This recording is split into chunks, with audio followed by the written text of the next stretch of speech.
The years of our period saw tremendous developments. To take the first and obvious one, the cinema. Middle-aged members of my audience will remember this sort of thing.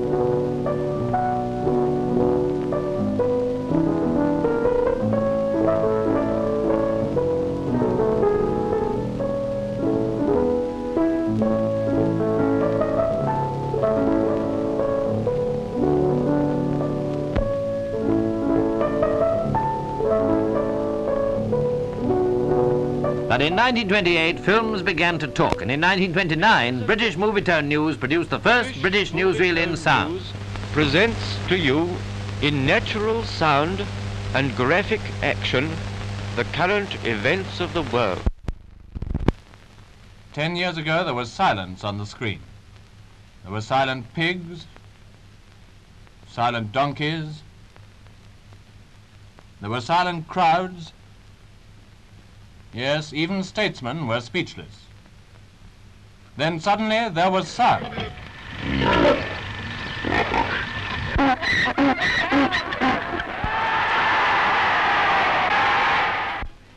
Was it to be wondered at that when public characters on the screen were discovered to talk, the newsreel which contained their utterances became a feature overnight? Most sensational picture of its kind was Mr. Ramsay MacDonald's introduction of his cabinet. It appeared in the second issue of British Movietone News and impressed the public suddenly with the fact that the newsreel was a document of history. May I introduce to you the members of the cabinet who have been chosen for very hard work. And then suddenly on January the 20th, 1936, the King died. Shall we ever forget the sorrow which his passing inspired? The steadfast character which had stood like a rock through tempestuous days was taken from us, and we followed him to his tomb in St. George's Chapel, knowing that we had lost something great. A measure of courage that stirred the imagination. But to us, 1936 will remain the year of royal sorrow. After King George's death, the poignant story of his successor. The vigil at Fort Belvedere, the proclamation of abdication, sentiments of that period distress as they recur, even amid all the alarms and anxiety thereby. The critics tried to implicate the government, alleging pressure, but our decision was completely uninfluenced. Deliberately, we determined to avoid doing anything to reawaken. In 1936, he died and was buried at Windsor amid scenes of universal sorrow.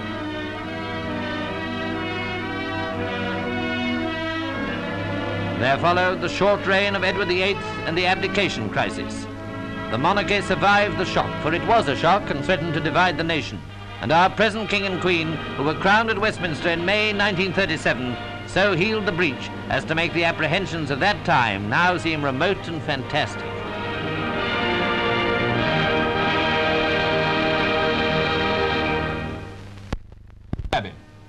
Historic is the word we have used to describe this review of 10 years.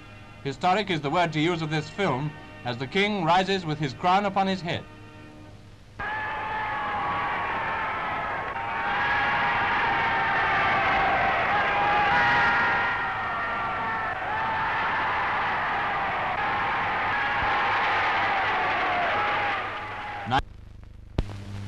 Remember him? The name was Mussolini, and he started something. He founded a totalitarianism of the right, which he called fascism.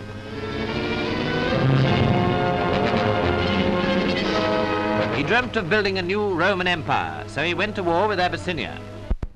The mysterious Reichstag fire, about which there are still strange theories, will remind you that Hitler had come to power. The annals of Movietone furnish a very full dossier on the rise of National Socialism, but as we have only the space of 2 reels for your entertainment, let's take one episode and leave it at that. At Munich, laying the foundation stone of the new Hall of Culture, Hitler broke his hammer. Releasing that subject in Britain nearly cost our Mr. Muth in Germany his liberty.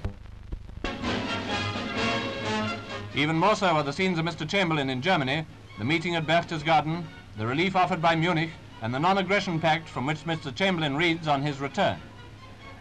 We regard the agreement signed last night and the Anglo-German naval agreement as symbolic of the desire of our 2 peoples never to go to war with one another again. Yet.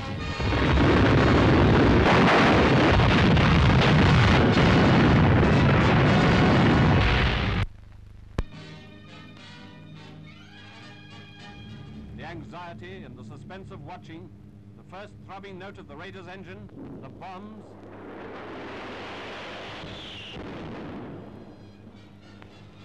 The fires, the collapse of shattered buildings, the strain of firefighting, of rescue and salvage, of physical suffering, death, bereavement, all these things are going to be the lot and portion of the German people. They've got it coming to them. They've chosen this kind of war, and that's what they're going to get.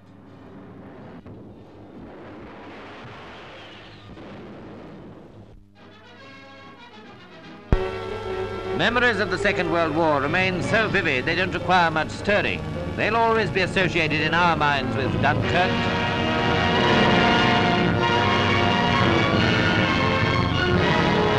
the Battle of Britain pilots, the Blitz,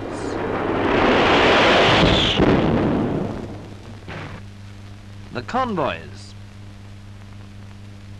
the Western Desert,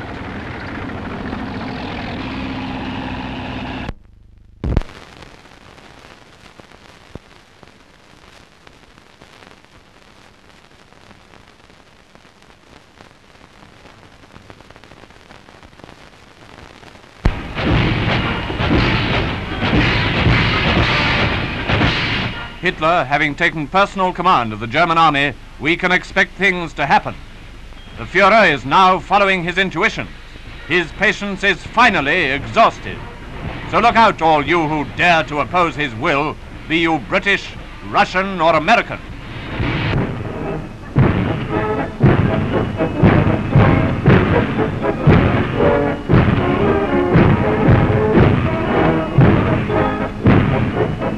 Past achievements of the soldiers of the Reich will be as nothing compared to their future accomplishments now that Hitler is directing their steps.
With Monty and with Winston Churchill.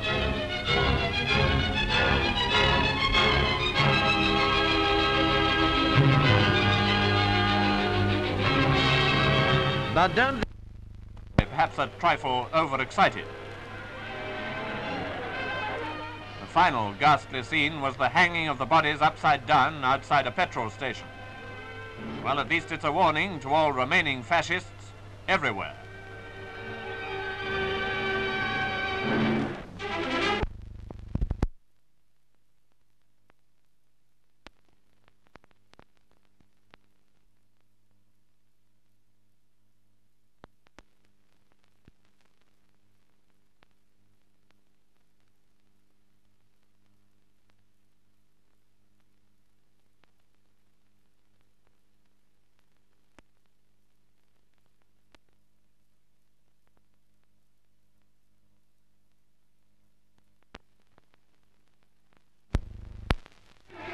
Almost right up to the end, London and southern England had been under fire. London certainly had as much right as anywhere to celebrate victory, and London certainly did.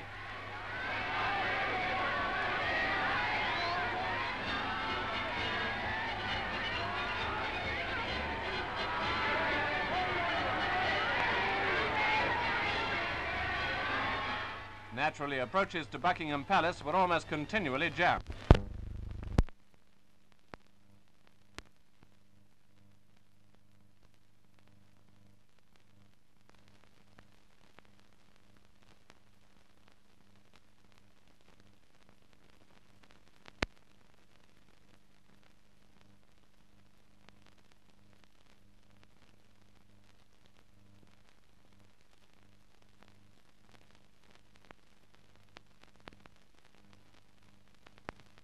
MCC brought home the ashes. Next year, 1934, there was a new war on the cricket pitches, a newsreel war.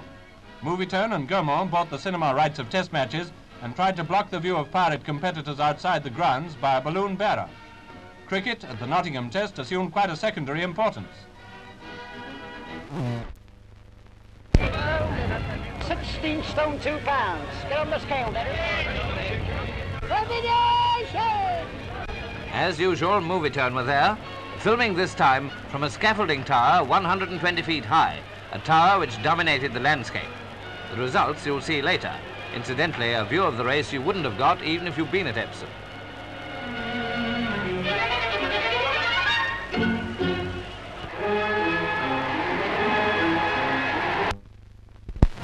What bad luck it was that the weather came down on her when she was so near to port. And what a dramatic last act to this amazing story. With a gale blowing from the west, the ship was now lower in the water and looked as if she might go at any time. But Carlson and Dancy were still on board.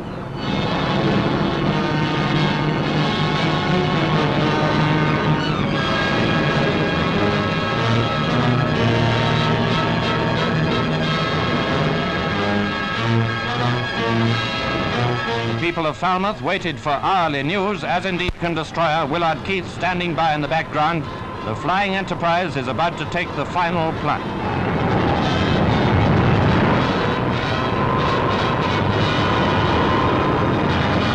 The drama is over, and out at sea the sound of sirens from tugs and destroyer signal that the curtain has been rung down.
Dam project in Rhodesia was almost a washout as well.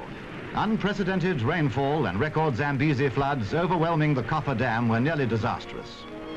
Headline, disastrous fire in London. It's the big blaze at Smithfield Meat Market. Cameras shooting the scene as the tower crashes in a swirl of flame. Accidents and tragedies inevitably make news. A smash-up at Dagenham, where a rush hour train hit a stationary one in foggy weather. 10 lives lost. Donald Campbell at Coniston.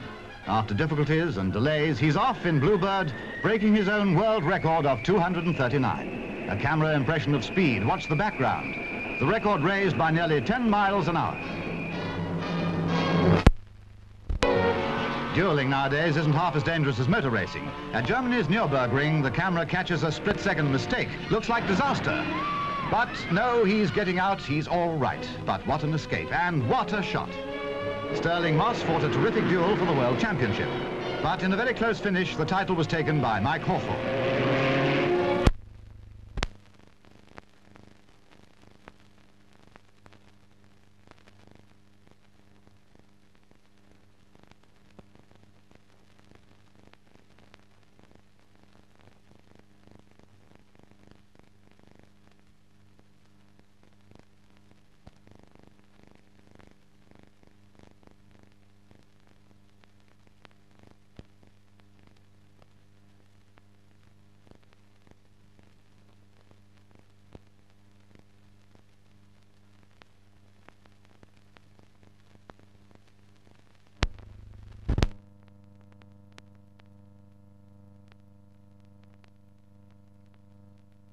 The greatest steeplechase anywhere in the world. Right alongside with the field. Almost a jockey's impression of the race. Every thrill, every jump, every boom, every slump. To Epsom for the Derby, a royal derby.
They caught him on his way to Stanleyville and flew him back. Patrice Lumumba securely wrote.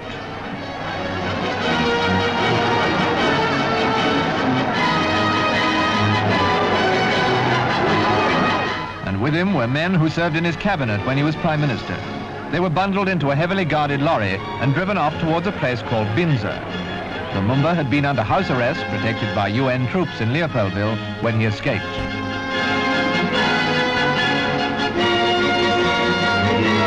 His recapture was quite a triumph for Colonel Mobutu, who now saw his enemy arrive. Lumumba's bonds are tightened. They were taking no chances. And his wife and child watch his humiliation. The whole affair, of course, serves to underline once again the conditions prevailing in the Congo. It's not enough to arrest a man. He must apparently be beaten up as well, then put him on trial later, no doubt.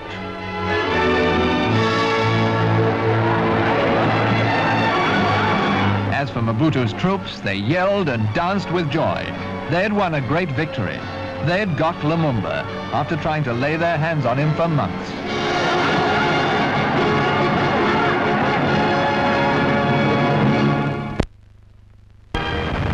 the whole future broods the menace of the atom bomb, and it may be that civilization, having defeated the totalitarianism of the right, will be plunged into a desperate conflict with the same forces coming from the left.